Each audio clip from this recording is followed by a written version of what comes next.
एक बार एक किसान हर कभी आने वाले आंधी तूफान, ओलावृष्टि, तेज धूप इत्यादि से परेशान हो गया, क्योंकि कभी कभी फसल ज्यादा खराब हो जाती थी।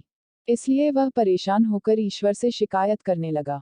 किसान बोला, आप ईश्वर तो है लेकिन फसल को कब क्या चाहिए, इसकी जानकारी नहीं है। जिसकी जरूरत भी नहीं होती है, वह भी देते रहते हैं। इसलिए आपसे मैं विनती करता हूँ कि आप मुझे एक मौका दीजिए। मेरे कहे अनुसार मौसम कीजिए। फिर हम सब किसान अन्न के भंडार भर देंगे। ईश्वर मुस्कुराए और बोले, ठीक है, आज से तुम्हारे अनुसार मौसम। किसान खुश हो गया। किसान ने अगली फसल में गेहूं की बुवाई की। उसने जब चाहा तब धूप मिली, उसने जब चाहा पानी मिला, पानी की तो उसने बिल्कुल कमी नहीं आने दी। आंधी, बाढ़ और तेज धूप तो उसने आने ही नहीं दी। समय बीतने पर फसल बड़ी हुई। किसान भी बहुत खुश हुआ कि इस बार शानदार फसल दिख रही है। किसान ने मन ही मन सोचा कि ईश्वर को अब पता चलेगा कि अच्छी फसल के लिए क्या क्या जरूरी है। फालतू में ही किसान को परेशान करते रहते हैं। किसान फसल काटने के लिए खेत पहुंचा। गेहूं के पौधे की बालियों को हाथ लगाया। किसान फसल काटने के लिए खेत पहुंचा।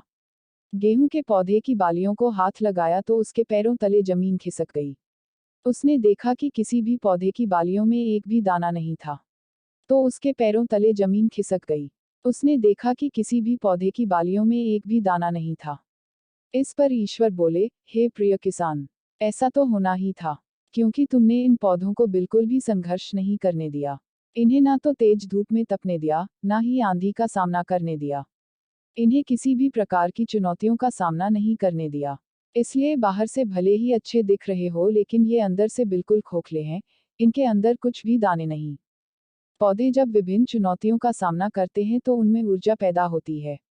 यह ऊर्जा उनके अंदर से ही सामर्थ्य पैदा करती, जिनके लिए वह बने हैं। दोस्तों, ठीक इसी प्रकार जब तक इंसान संघर्ष से नहीं गुजरता है, वह आदमी खोखला रह जाता है।